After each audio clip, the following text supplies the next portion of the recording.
Sonoma Sideshow. All right, welcome to Sonoma Sideshow. Recorded at Grim Reaper Studios, located somewhere at the base of the beautiful Blue Mountains in eastern Oregon. I'm your host, Les the Snowman Canoe. Well, I'm a monster truck, baby. Tonight, I ain't no little Jeep. we're going to reach out to Pork Chop down in southeast Texas, see if he's got any odd news or any news at all about what's going on down there. It'll be a nice change from the cold weather we've been having here. I think today was high of 21, low of 13. Just a lovely day. Yeah, and then we're going to interview my neighbor. Tonight, my guest is my neighbor, Vito, and I'm going to butcher this, but Crivellone. Vito Crivellone. I know he's a husband, a father, and by day he's a bud tender. So he's got to have some good stories there. And I know he's into cars, and so, you know, I should learn something tonight. Should find out all kinds of things about him, and I'm looking forward to it. So, should be a great show. But first, let's head out to Southeast Texas to Special Correspondent Kevin Pork Chop Klutz. Kevin, what's going down in Southeast Texas? Les amis, bon temps rouler, mes chers. Let the good times roll. Oh, yeah. It's Mardi Gras season. Okay. Yes, sir. This weekend here in Beaumont is Mardi Gras. So thought I'd give a little backstory on Mardi Gras, and real quick. You know, it goes back to medieval Europe. I mean, way back. Mm-hmm. 1699, some French dude, found some land south of New Orleans and named it Point du Mardi Gras. Mardi Gras. And later, the same guy found in New Orleans in 1703, Mardi Gras became a national Louisiana holiday. Or not national, but a state holiday. And, yeah, you know, it's a big party is what it is. That's all it is. Parades, lots of food, and good times. Now, do you get beads? Yes. Is that the one with the beads? Yep. They throw beads off the floats in the parade. And, you know, I'm not sure the backstory on that, why they do that, but yeah, but do you have to show, you know, do you have to take your shirt off? Like if I was there, I would have to. Well, you don't have to, but that's how you get the good beads. Oh, they're not all the same. Oh. And this involved to some, I mean, they're really pretty awesome. Yeah. You know, it'd be like a beads made out of big crawfish connected, you know. Oh. And they're huge. Everybody wants the unique, you know, right, cool ones. And some people have an advantage to get those. Okay. But by choice, of course. Right. Yeah, and it's a lot of fun. Right on. Matter of fact, Nelly is going to be headlining the one here in Beaumont this weekend. Oh, Nelly, yep. And there's a lot of Zydeco music, all different kinds. It's really, really cool. Right on. They got, you know, it's for the family. They got stuff for kids. They got, as a matter of fact, a couple of days ago, I saw 3 haul trucks bringing in the Budweiser Clydesdales. Oh. They're going to be there. Tigers, and they got all kinds of stuff for kids to look at. Activities. What kind of menu? Oh man, lots of gumbo, lots of crawfish, pork kebabs, you name it. Mm-hmm. pistolets. Did I mention crawfish? Speaking of crawfish, man, I had some crawfish mac and cheese last night. Oh. I got to tell you. Delicious? Delish. I have to try that sometime. Right on. What's the current market prices? Well, I bought the frozen tails, already peeled. Mm-hmm. They're going for like $12 a pound, but the live crawfish are still too high. They're like $3.50 a pound. And you got to get 100 pounds at least to make it a good, have a good time, Right, People right. together. So it's, Mm-hmm. of course, there's cheaper ways to do it. You can just do it at home, with fam. But Right. yeah. When I boil crawfish, I like to have people over. That's what it's about. About family, getting everybody Family, together. bringing people together. Yeah. Nice. What kind of weather you got down there in Southeast Texas? Well, we had this cold front come down, I guess, from up there northwest. But it didn't make it to us, so we kind of dodged a bullet. Yeah. Most of Texas is frozen. Oh, right. Yeah, it's like in the 50s here. It's pretty nasty here. I think it was a high of 21 and a low of 13. Something like that. So. Oh, I can't imagine. Well, anything else crazy going on around there? Nah, not crazy, but got to play some charity golf tournament this weekend. Oh, tell us about that. Yeah, I need to give a plug out to my brother and my nephew, his son. It's a high school fundraiser. And his son, Evan, plays the high school team. So that's, it's a fundraiser. We're playing a 4-man scramble. Okay. But it's been kind of drizzly every day here, so it's going to be a little wet. Yeah.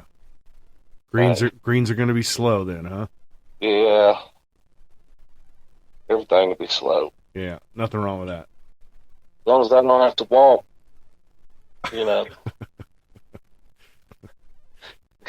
Carts only, huh? No, I ain't doing cart path only. Yeah. I'll do 90-degree rule. All right. Well. Hey, you got a special report just came in. Oh. I don't have all the details. Okay. All right. Looks like a jackup rig, an offshore rig, docked here at Port Arthur. Really? Had an explosion. It says 9 workers were airlifted by the U.S. Coast Guard. That's all the details I have right now. I have to get back with you on the follow-up. Specifics. Wow, that's a little bit of hubbub for the local area, huh? Yeah. Yeah. Crazy. Right on. All right. Well, hey, it's really good talking to you again, and it's nice checking in with Southeast Texas. We like to see what's going on down there, and we'll hope to have you back on again. Awesome. All right. Good to be here. Take care, Pork Chop. All right, buddy.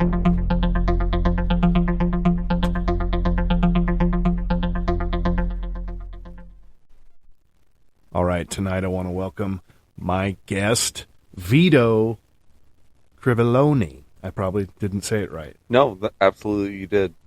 Close enough. Not very many people can do that. All right. So Vito was the unlucky soul that pulled up in his driveway tonight, and I said, "Hey, you want to be on the podcast tonight?" And he's like, "Okay." So, and we're neighbors. I'll just, usually I do a bio on somebody, but I thought it would be funny just to not do the bio. Just be like, you know what? I roped my neighbor into coming over, and, we've talked a little bit, and we know a little bit about each other. And so But, kind of just fill us in, who you are, where you're from, where'd you grow up, and how'd you end up across the street from me? So, my name is Vito Crivellone, just like Les said. I'm Italian, half Irish. Oh. Yep, that's a bad combo. Right out of the gate. I'm loud and I like to drink. Yeah. So, I'm about to be 40 next month. Uh-oh. Yep. How do you feel about that? Oh, I'm Are you pissed? terrified. Are you excited? Or Where'd the time go? Yeah. I partied way too much. Let's keep it real. Yeah. So I grew up in Tigard, Oregon. My dad's Tom Crivellone and my mom's Mary Crivellone. Let's see. Where to go? So I grew up there for probably till just right after my freshman year. And then my parents had been separated since I was 7. Mm-hmm.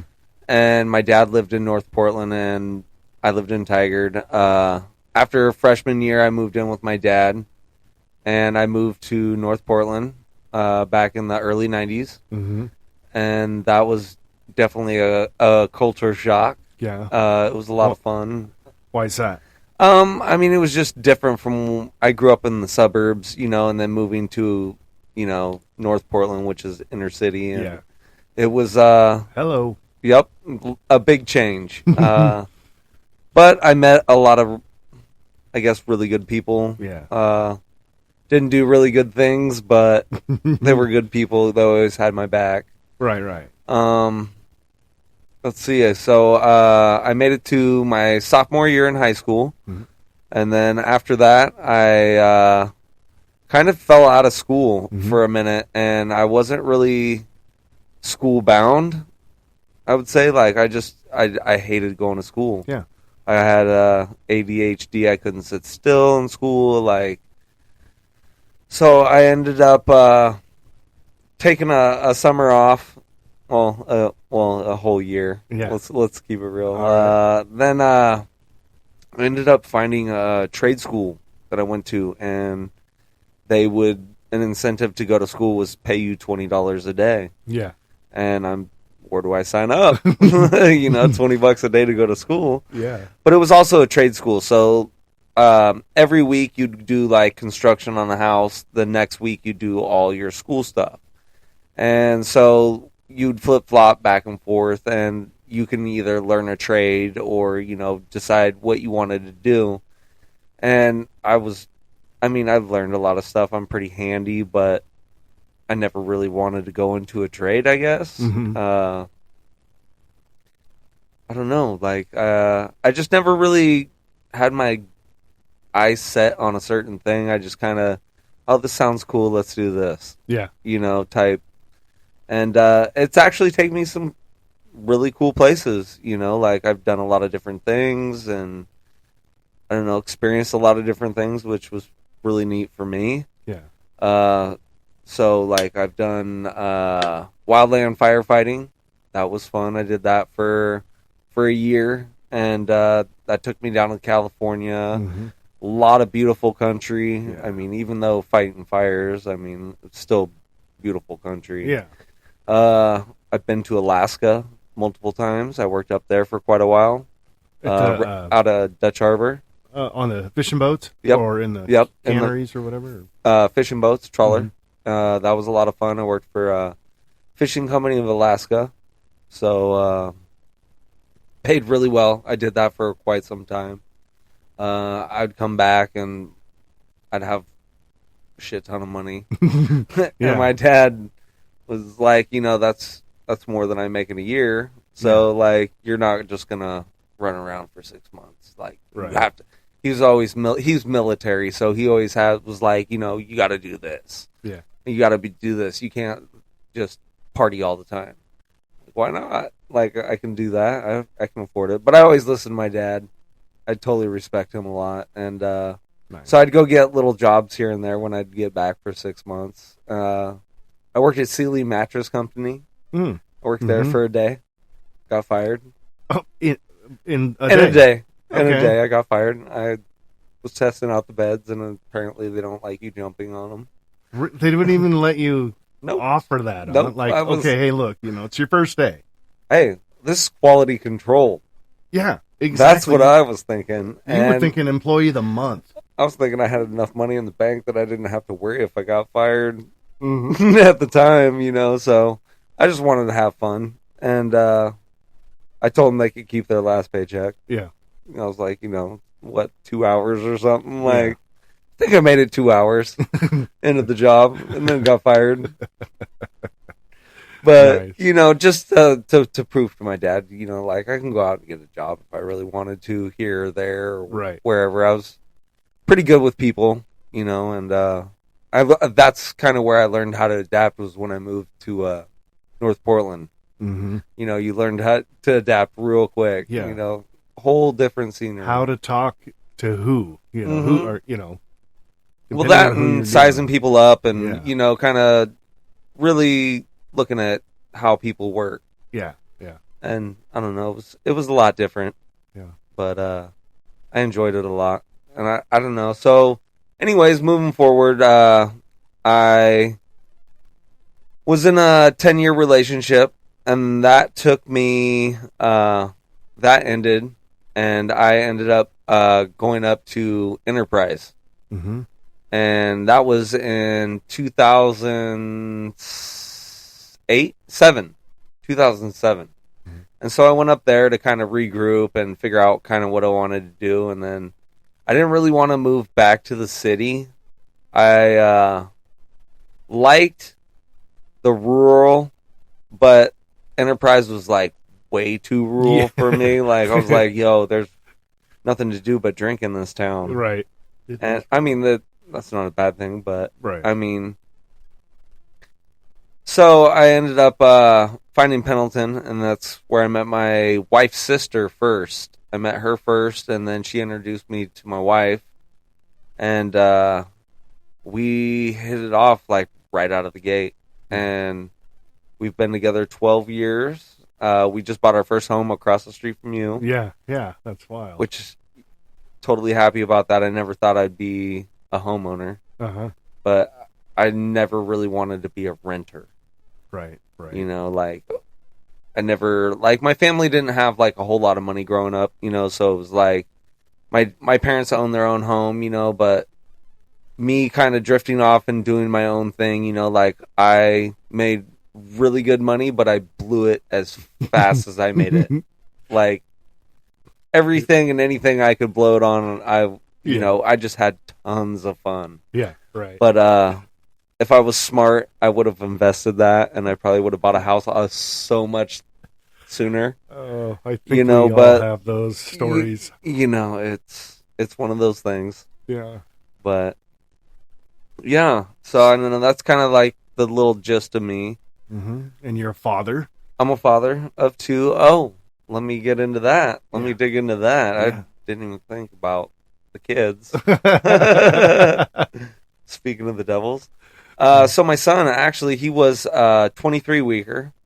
My wife was life flighted from here in town to Emmanuel Hospital, Children's Hospital. Mm-hmm. And my son was born at 6:15 in the evening and weighed 1 pound Wow. at 23 weeks. And then Wow. he dropped below a pound. They spent 127 days in the ICU. Wow. But it was really neat because she got to see him grow. Like his eyes were completely closed. Yeah. We got to see the whole transformation. But during that time, though, I was working up here, and I'd work Monday through Friday, and she stayed down there and at the Ronald McDonald House. Mm-hmm. And I would literally pack my bag Friday, and as soon as I got off work, I'd jump in the car, and I would drive to Portland, or I'd catch a ride with somebody to try to save money. Mm-hmm. And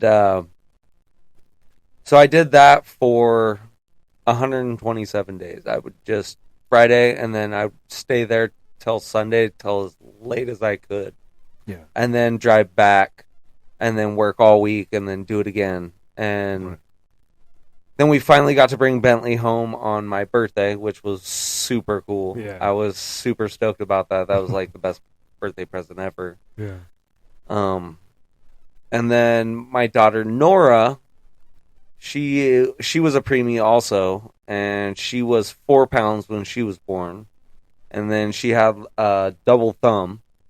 So when she would give you like a thumbs up, it would be a total heart, which I thought was super cool. I wanted to keep it. Yeah.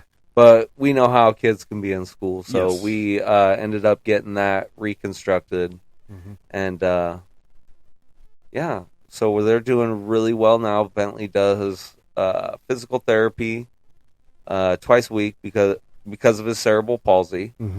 Man, he gets around. I watch him, and he just keeps me smiling. Watching him just go around there busy, and he's doing stuff, and he's got a million costumes. Yeah.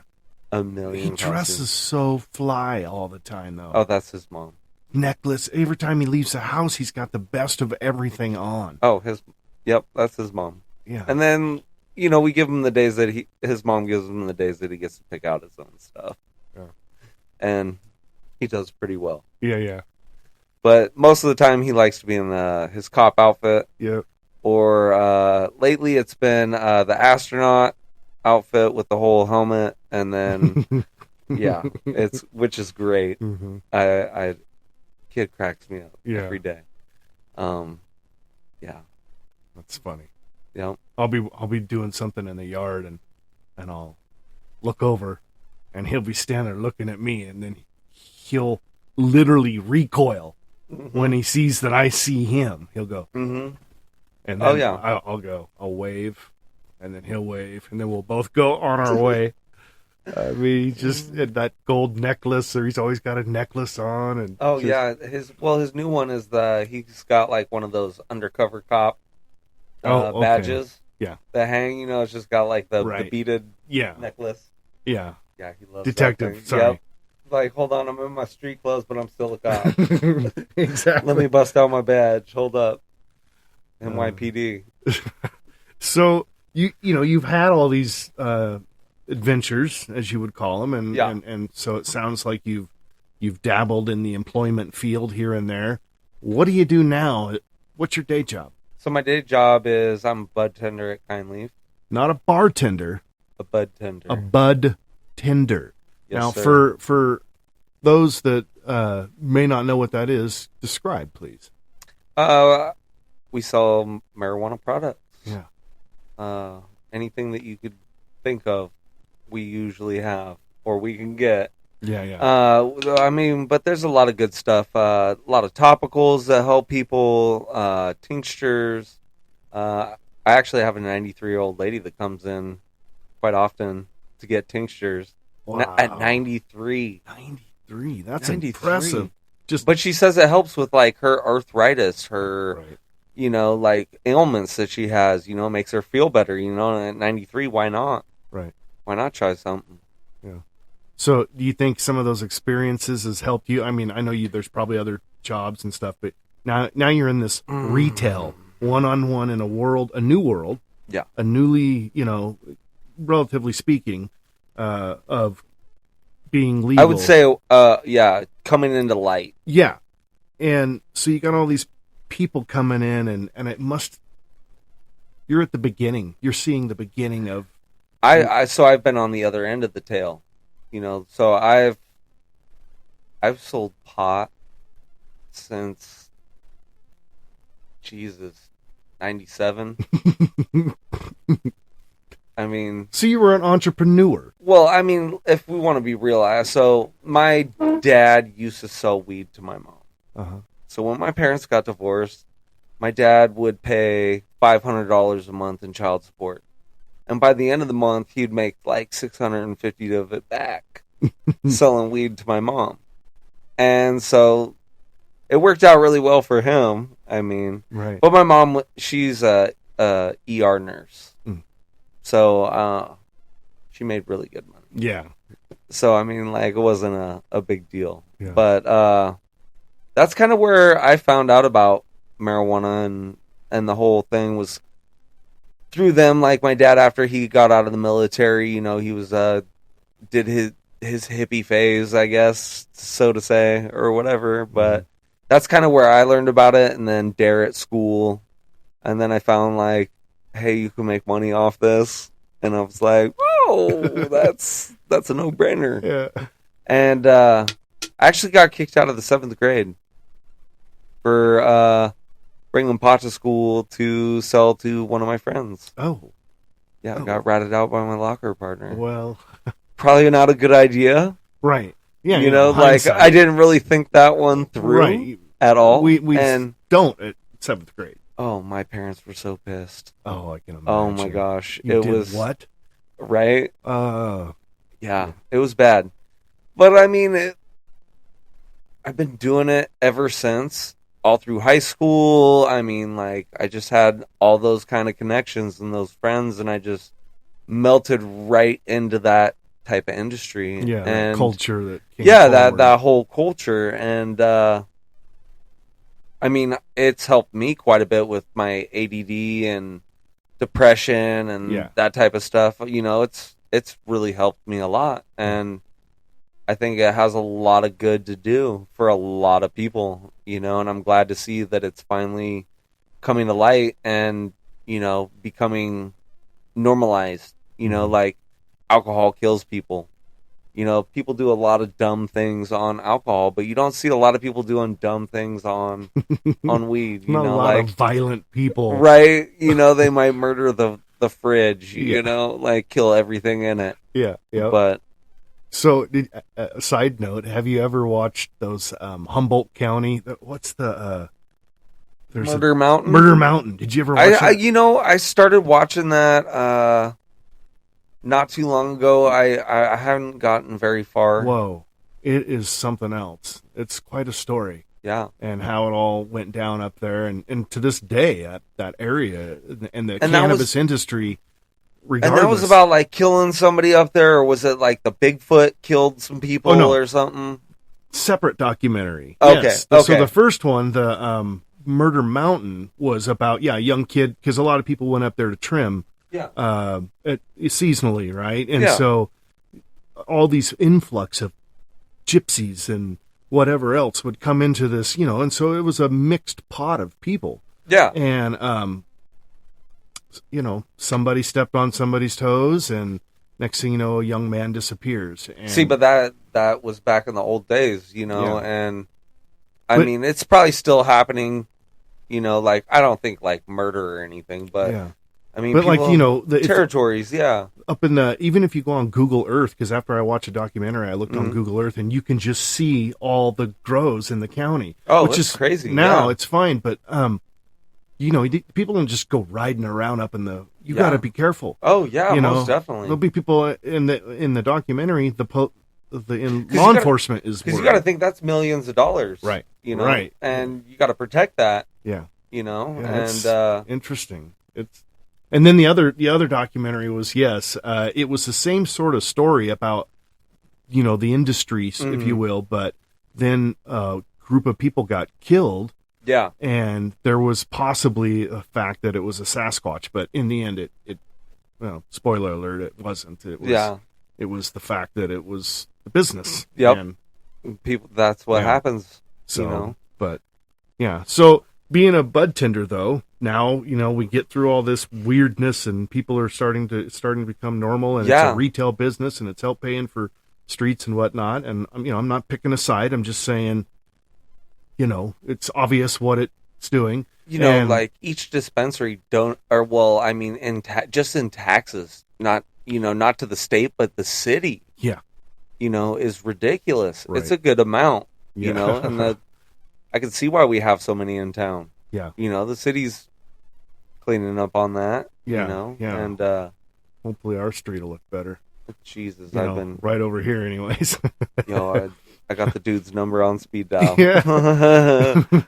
It's like, why is it paved below and not above? Yeah, and above and not ours. Yeah, what's the deal with our section? You know, What have there ever been any? I never really thought about those types of things until I was a freaking homeowner. Yes. And it never ends after that. You know, I'm every like, little thing you I never pay taxes. Like, why's my road shitty? Yeah. Yep. You know, like, do we need heated steps at City Hall? Really? Yeah. Right. I don't know. I'm just like, we could have spent that money on, instead of throwing a patch and a prayer on a road, like we got coming down the hill by Burger King right there. Yeah. Don't get me started on the road. Oh, no, we won't go down the road. Yeah, let's don't go down that one. So working as a bud tender, though, I gotta imagine you've got some sort of stories, just like any retail business, where you're like, oh man, this cat came in and didn't know what he wanted, or thought he, and just mainly any strange stories. Oh man, okay. So I had this guy show up when I was working nights when I had first started. He showed up and then he came in and he was like, I got 25 cents. He's like, you guys close in 3 minutes. I got 25 cents. And he's like, I just need like a hit before I go to sleep. Oh. And like, so I felt terrible, dude. Yeah. And I was like, reached into my pocket and I was like, I had $5. So I pulled out the $5 and I was like, I was able to get him like a gram. Yeah. Versus like a pinch of weed for 25 cents, you know. But what a salesman! Like, or I was he like, came in there and he's like, no, I need. I just look at it as good karma, you know. Like, I know he's like, I have money. I left my freaking wallet at home. I had my ID in my truck, and he's like, this is all the change I have in my freaking truck. Yeah.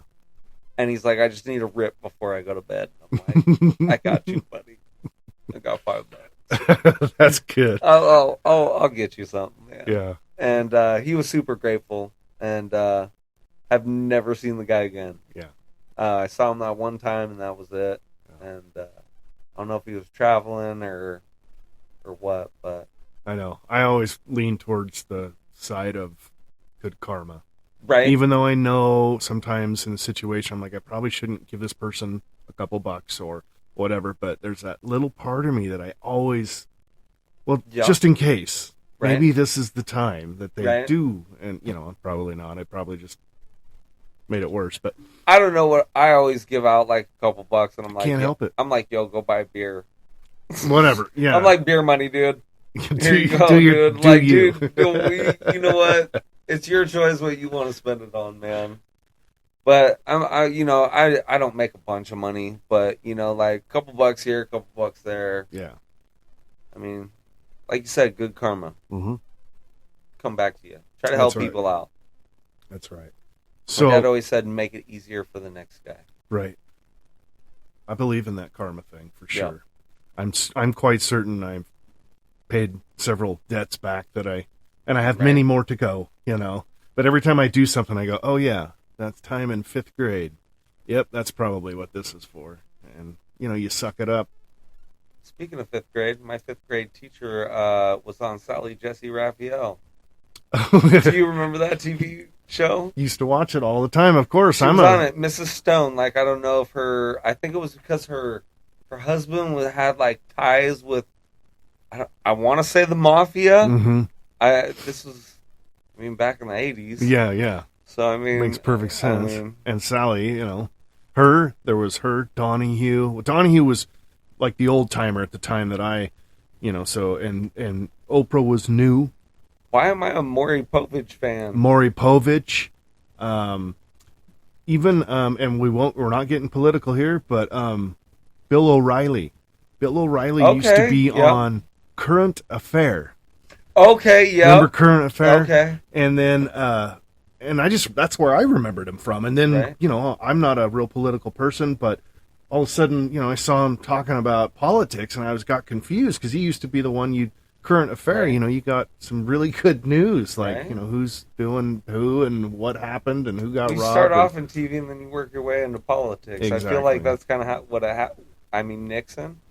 Yeah. Or no, was it Nixon or Reagan? Reagan. You know what? I ran for mayor of Pendleton once as a write-in. Shut the front door. Yep. And the funny thing is that I happen to have a really good picture of me sitting there with a guitar, and it was for our CD that a band I was in. We were making a CD, and the drummer was a photographer, so he took all of our photos and put it in the case, And mine was me holding my guitar neck, but it was total glamour shot. I'm turned. At that time, I wore glasses till I saved up money for LASIK. And, I'm wearing, I got that guitar, and I'm just smiling, trying to do my best. And right. So I used that photo, and then I put up some flyers here and there, but mainly it was just friends and family, and I told everybody, hey, I'm running for mayor. And if I would have known, I totally would have voted for you, man.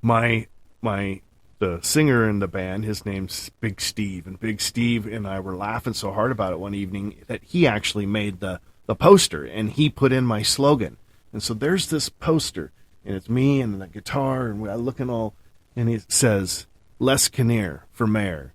He knows nothing, he wants nothing, he'll do nothing. Oh my goodness. And God, we would laugh, all my circles, friends and stuff. Goodness. But I don't know how many votes I got, probably 12. Hey, But 12 is better than 0. that's right. So you always got to think of the positive. I competed. Yep. But I don't know why I went down that rabbit hole, because we talked about being an actor and politics. And I was thinking my role into politics, but But still, back to the bud tender thing. So I'm actually March 3rd. I'm going down to Eugene to go tour Fox Hollow Farms, which I am super excited about. Right on. It is literally my favorite. I think it's the number 1 farm in Oregon. Really? That's my opinion.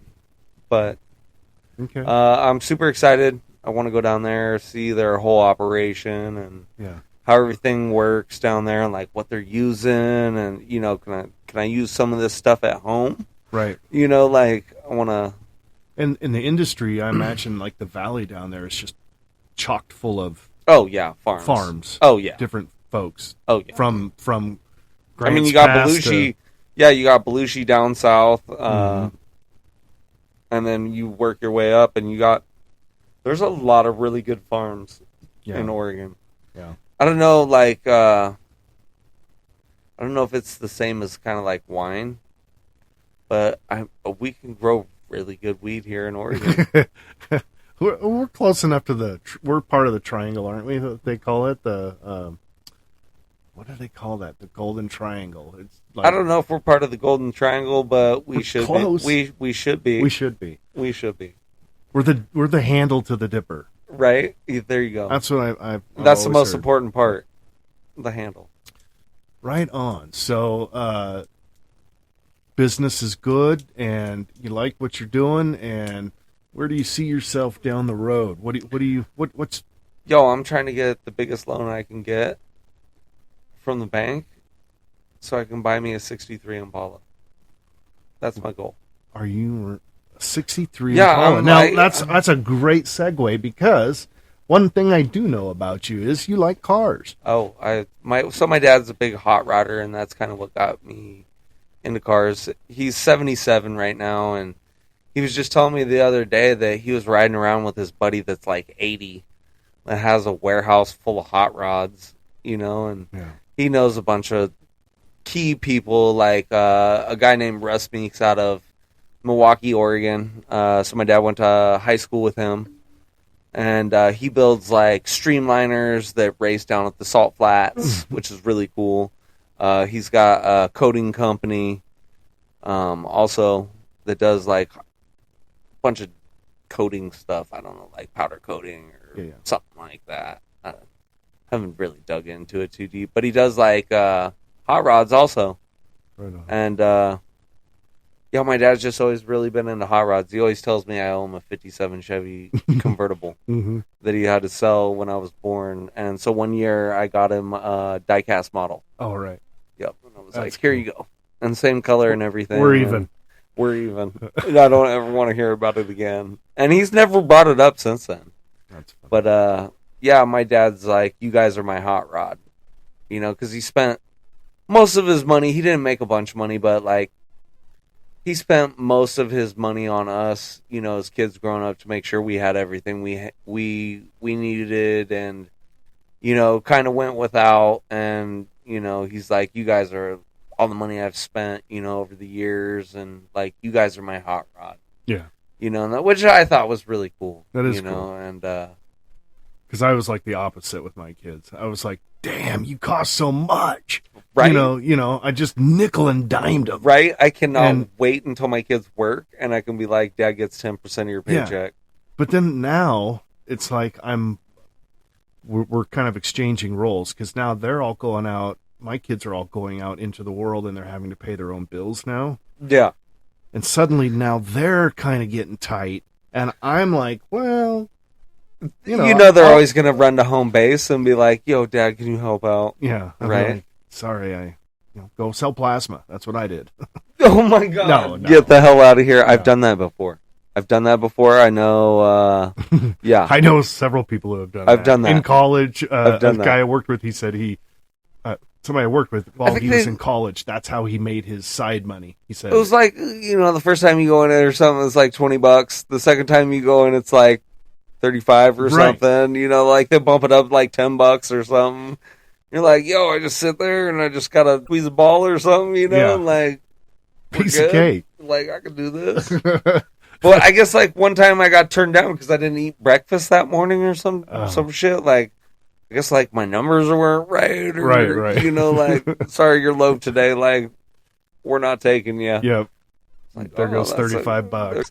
Which I was probably going to spend on weed anyways. I mean, oh, but yeah. You loved hot rods, your dad. Yeah. So my dad always used to take us to car shows, and we'd get to like ride in hot rods down there. And so actually, when I grew up in Tigard, the gentleman that lived 3 houses up from me, he had it was like a airplane hangar that he had built behind his house. Mm-hmm. And the guy's name was Mr. Much. And I think I was probably like 9 or 10. And my brother was probably like 5 or 6. And he had a car from every decade in this airplane hangar. Wow. I mean, from like 1900s and up. And he had like license plates. The whole back wall of it was completely covered in license plates. I never knew what he did.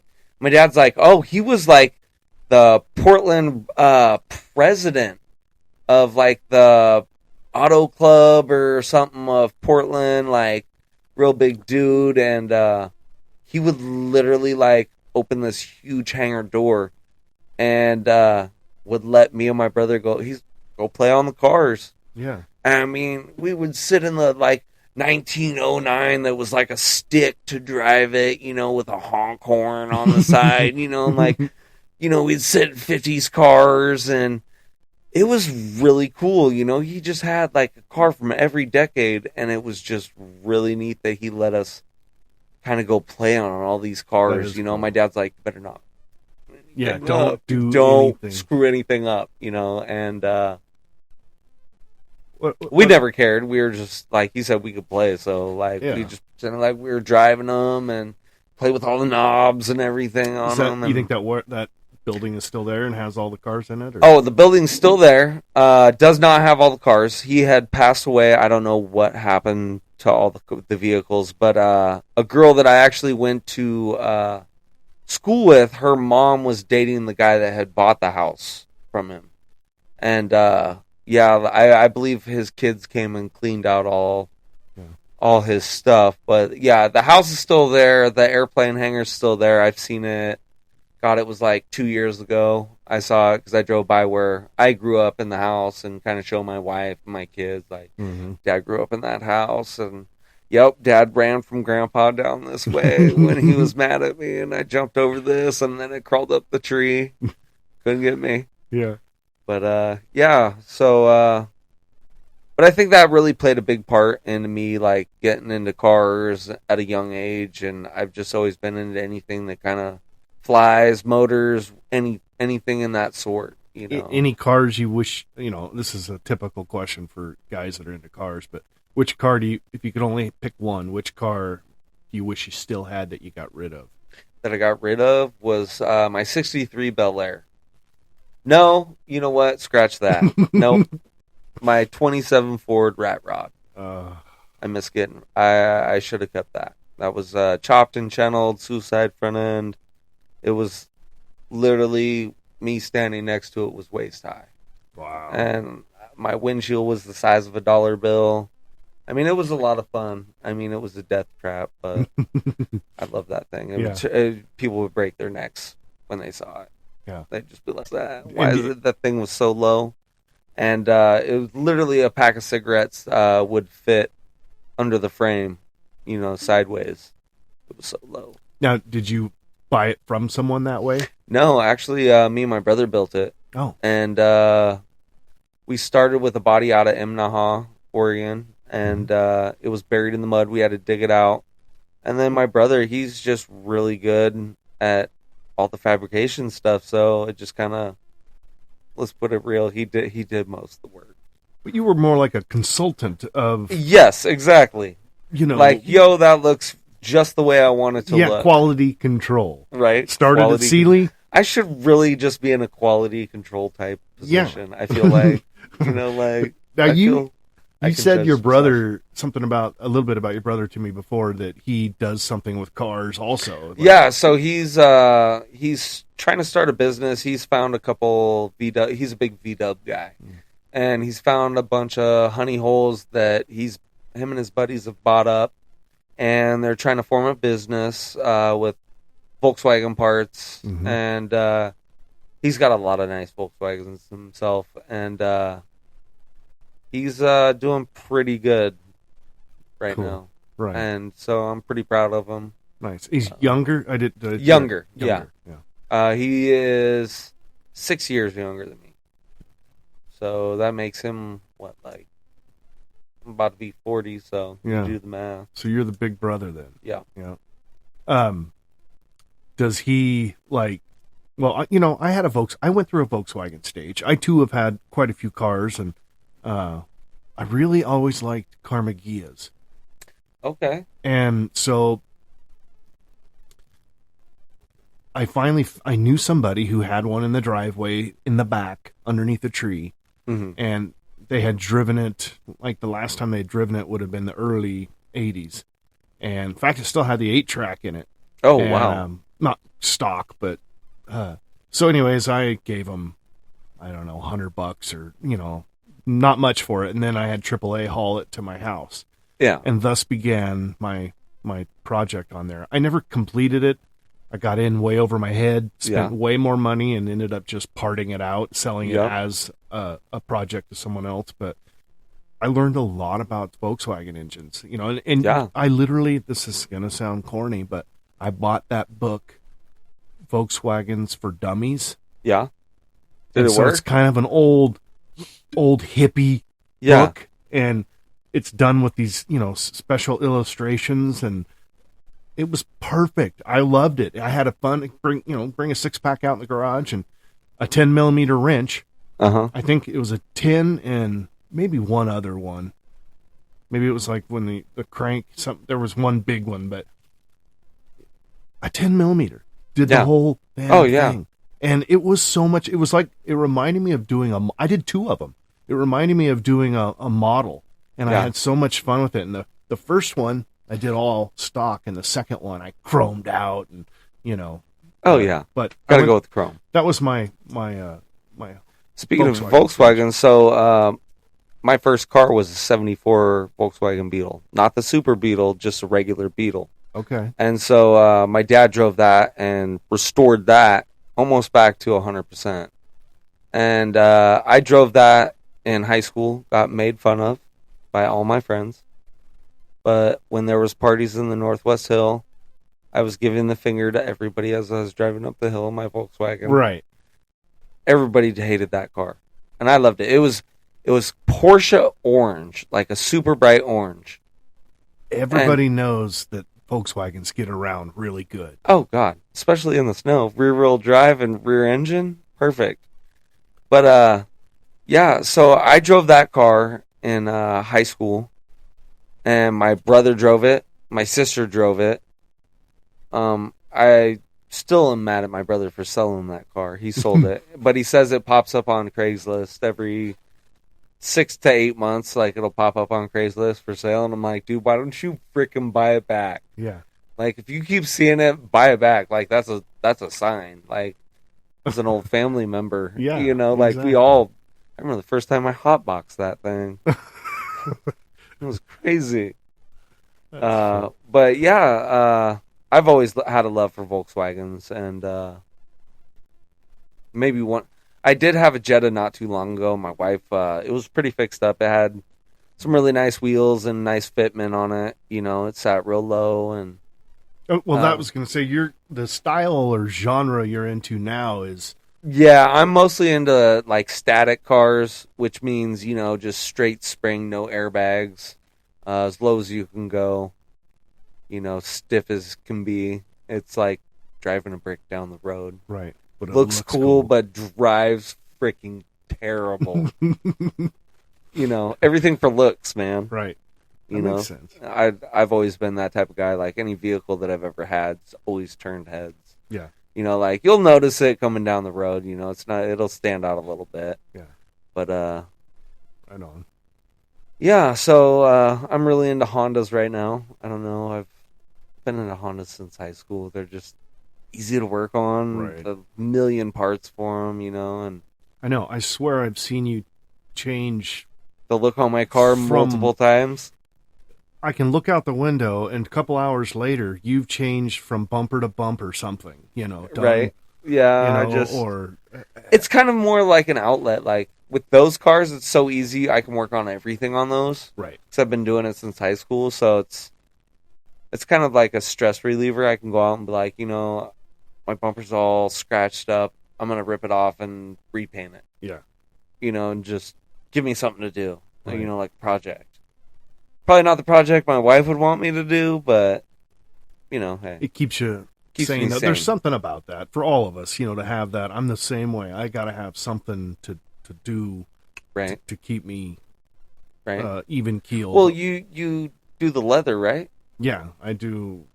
Yeah, Okay. but I bounce around from hobby to hobby. I have multiple hobbies, and so I can't ever sit with just one. Jack of all trades, master of none. That is so me. Yeah. Right. I'm not good at anything, but I don't really care to be good. I just want to try everything, you know. You know, and there's nothing wrong with that. I Yeah. think that is freaking awesome. Yeah, so I'm just one of those guys. But so See, I feel like I'm too scared to try new things. really, Yeah, I don't know. Like, I'm more set in kind of like my old ways, you know. Like, I don't know. you know what? I said I just The wanna- older I get, it seems like the less adventurous I get. Now that I do think that is true because I've noticed it too. Like, I'm not as risky as I was. No, I'm not at all. talking. I mean, I've talked my wife into trying to move to Hawaii twice. You know, and all How'd that. that go? Not good both times. But you know, here I am, your neighbor. So you know, Right. we know I didn't stay for long. Right? But so yeah, you know, I get it. Things happen, and life is weird, you know. And that's the thing. I was like, man, you know, you just don't know who you're going to be neighbors with. We've had, I don't know, 5, 6 homes. I knew it was going to be sealed deal when I met you. When you had the carpet cleaner guy outside, and I was like, "Oh, you're not housebroken?" And you said, "I like to poop on the rug." What? And I Oh. said at that moment, I laughed so hard, Oh, and I that's was funny. like, "He's got witty comebacks. He is going to be a great neighbor." That sounds like something I would say. I don't remember that, but no. So, like, I guess where I'm headed with this, and I don't know why I keep diving off these holes, but you love these cars, but what's the one car you haven't fixed up yet that is like the one you want out there? The one I want out there, I definitely I want probably a 61 Impala ragtop. Like, that's the one I want, and I want it on Dayton's and switches and, you know, the whole old school lowrider. That's my goal. Yeah. I've wanted one since I was a kid. I did have a 63 Bel Air for a while.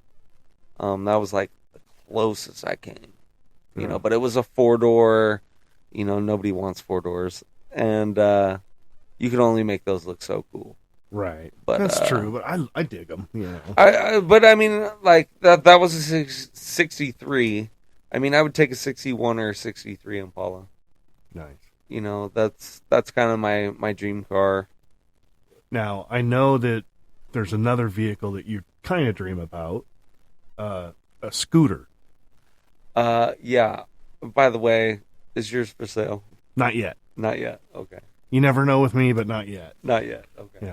Yeah. No, yeah, I definitely want to get a scooter really bad. I you know, I moved in the neighborhood, I had scooters, and I thought I'm going to ride them, and then that's probably the first thing you saw was me riding them up and down the street. Oh, yeah, I was but like, that oh was my the God. best part. Your kids would sit there and watch me go by.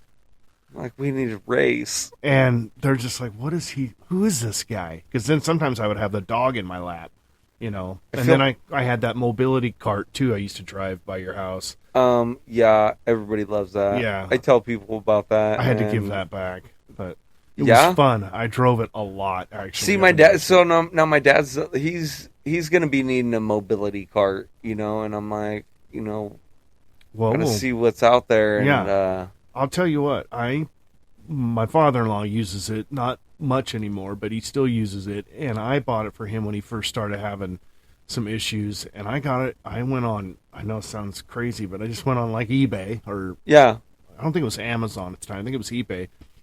It's an American company, and I bought it, and it was like $600, and I tell you what, because most of them, you know, are thousands, these big ones. Oh, you yeah, know, yeah. So this was not that, it's just like a mobility cart, but it was amazing. It worked great. Yo, so I got on that thing and I rode past your front window on it because you just left it recklessly with the helmet on it, on the more sidewalk, showing and off.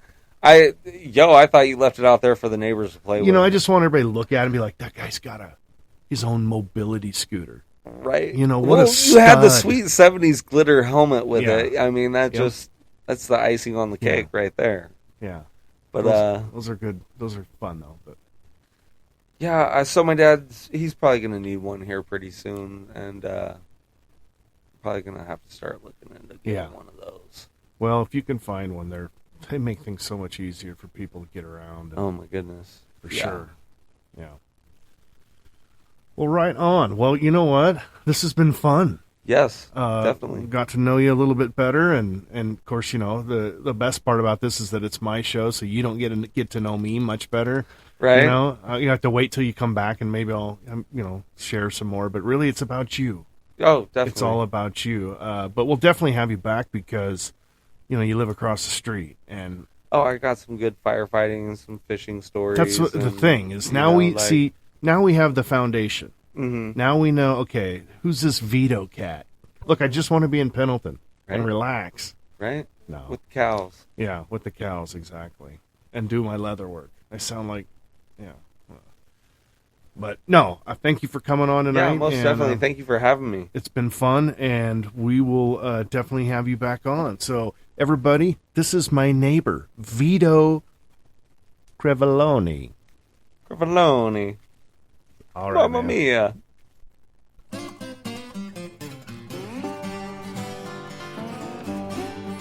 All right.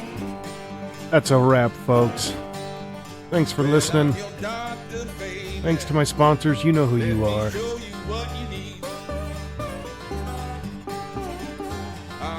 Catch me on Instagram, Sonoma Sideshow, Spreaker, iHeartRadio, all those. Apple Podcast, all those good things. Thank you, Kevin Pork Chop Klutz. Thanks, Vito, for coming over. It's been fun. Be good to yourselves and each other, and keep your nose clean if it takes both sleeves. Say nice things about me, because I am God.